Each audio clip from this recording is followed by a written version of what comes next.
Hi, I'm speaking today with Raccoon Media Group's Nathalie Davies, who is the Run Portfolio Director for the National Running Show and the Run Show USA, Boston, and Chicago. Hi, Nathalie. How are you? I'm very well. It's show week. So, yes, very excited and probably slightly a bit crazy, actually. But no, I'm very good. Thank you. Yeah, I mean, it's next weekend, the National Running Show. Are you just putting the final touches on now? We say next weekend. It's this weekend coming That's what I up. mean. Yes, Yeah, next weekend. it Yeah. is. Yeah, final touches. So, all the usual bits like sort of signing off the last signage that's going to be printed on the theatres and the entrances. And we're getting lots of lovely exhibitors calling in and asking us millions of questions and just bringing it all together. It's our biggest show yet. So it's lining up to be amazing. But yeah, lots of little touches. I was going to say, because as a show, it's still I wouldn't say quite a young show, but it's been going what now 6 years? Is that right? Yeah, we launched in 2018. So apart from the COVID year, we've managed to run the show every year in January. And then a couple of years ago, we had two shows we had one in the south as well as the one in Birmingham.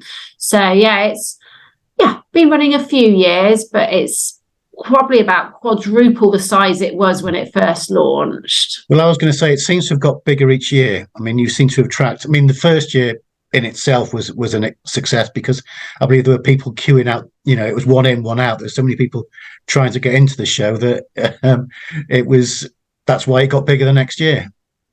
Absolutely. I think people saw there was an appetite for it in the market, but wanted to sort of see it in its first year. And then we proved ourselves very quickly that it had grounds to be a fantastic show. And every year we get more brands wanting to come on board and brands wanting to have bigger stand spaces because they've got more products and they see value in our show. And the best bit is we get more visitors. So we've got to make sure we have a house and a room for all these visitors to walk in the door. Because while it's exciting to say it's one in, one out, it's not the best customer service to have people waiting to get into our show.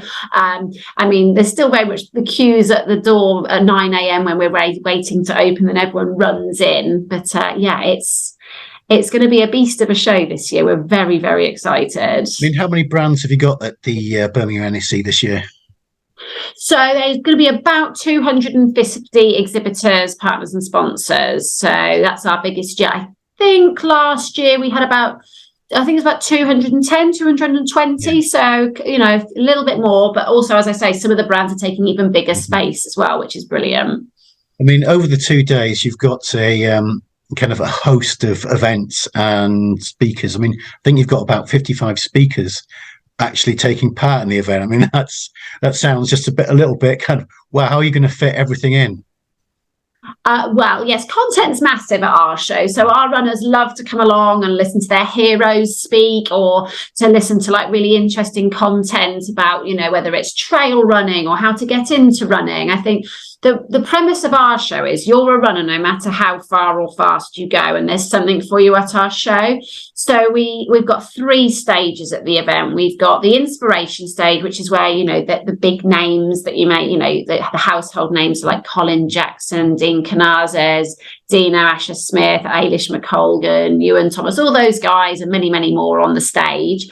Then we have the running skills theatre. So that may have some speakers you're not maybe as familiar with, but that's really cool content that's sort of specific to, it covers all sorts of content for different types of runners. So it might be like how to achieve your personal best 5K, or what to pack for your first race day, or mental health and running, or how to get back into running after having a baby. So that sort of so that attracts all sorts of different kind of people to come and listen to the sessions. And then we have the bad boy running ultra zone stage, which is where all that's a very high energy stage with lots of ultra runners doing amazing talk about all their crazy running journeys, and again lots of tips and advice on ultra running. So lots of different content across 3 different stages. I mean, so there's something for everybody really at the show. Exactly. Yeah. That's the really nice thing about our show. I think when people hear me say, oh, I work on the National Running Show, they just think it's full of like elite runners and marathon runners and, hardcore runners. But actually that couldn't be further from the truth. When you walk in the door, it's so lovely. You see runners of every shape, size, gender, age. It's non-discriminatory. So there really is something for everyone at the show. And I mean, you've got one of the questions we ask in our visitor registration process, is what's your preferred running distance, amongst many other questions. And we've seen a real shift over the last few years of actually the most preferred running distance for our audience is 10K, followed by half marathon, then ultra marathon, then marathon. So that just shows you actually there's a real range of runners at our show. I mean, it must take a lot of effort to put a show on like that. I mean, it's as soon as you finish this show, is it immediately planning the next one? Yes. Yeah, it really does take a team. It's not just me. I've got an incredible team. So I have a sales team that's speaking to all the exhibitors and get the brands into the show. Then we have an incredible marketing team that work with lots of different partners, associations, and put on incredible marketing campaigns to deliver audiences through the door. You're probably going to ask me about visitor numbers. We're expecting about 25,000 visitors through the door over the 2 days, and they do a sterling job at getting those through the door. Then we have our content team that liaises with all the speakers and their agents to get them up on the stages. Then we have an operations team that physically build the show. So yes, it's very much takes a huge and very well organized team to put it on together. And then I'd like to say that the week after today we put our feet up and breathe and have a gin and tonic, but we've got a week and a half later, the Run Show Boston. Yeah. So we go straight over to Boston, deliver that show, and then I might put my feet up for a day before getting back on it with organising the Run Show Birmingham next year. What's the difference between putting on a show in Birmingham and, say, putting one on in Boston or Chicago? The premise of our shows is actually very similar. So we haven't reinvented the wheel by bringing the show over to Boston and Chicago. It's still, you're a runner no matter how far or fast you go, and there's something for you at our show. So the look and feel of the show is very similar. The content is similar. Obviously different speakers, because some of the US market doesn't necessarily know our UK runners. And again, different brands, because there's some US brands that aren't relevant to over in the UK and vice versa. But actually, the nice thing is it is a very similar event. It's just a different location. I guess the most challenging part is the time zone. I have some clients wanting to speak to me in their afternoon, and it's when I'm putting my children to bed. I've been speaking to clients while cooking my children's dinner, because that's the only time it can work for us both. So that's probably the most challenging part.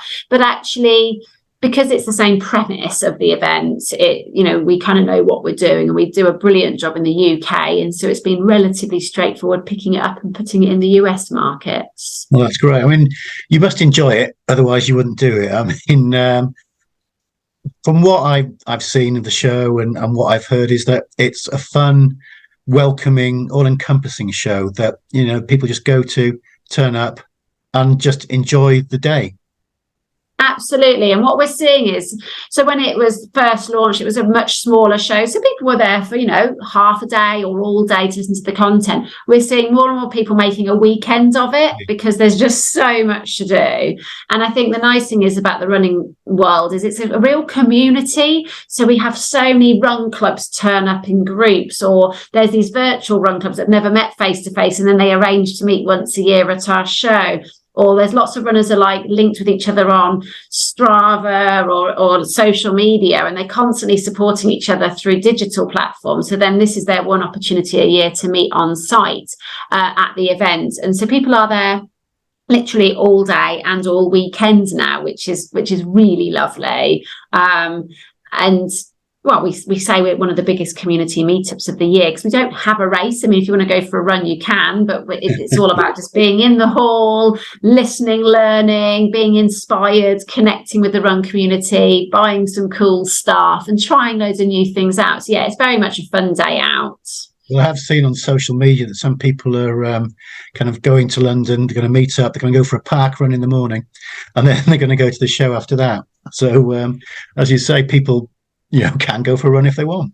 Yeah, absolutely. We encourage them to do it in the morning before they get to the show, or do it afterwards. We don't really want them to leave the show floor to go for a run and then come back sort of slightly sweaty, although they're very, very welcome to. We've got ice baths for them to wash off in, I guess. And but actually, there's lots of fun run activations at the show. So there's treadmills with all sorts of different challenges on different stands, and there's the yoga zone, there's the Pilates zone, there's gait analysis, there's the run track. So there's lots of things where people can do a bit of exercise at the show as well.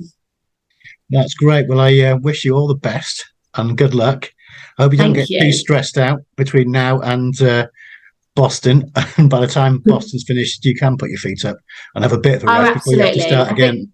I think the bags under my eyes will be somewhat darker by the time Boston show is finished. But no, we work all year round on this. I can't wait to get on site and see everyone in real life. Well, thank you, Natalie. It's been great talking to you. Cheers. You too. Good luck. Thanks, Mark. Cheers. Cheers.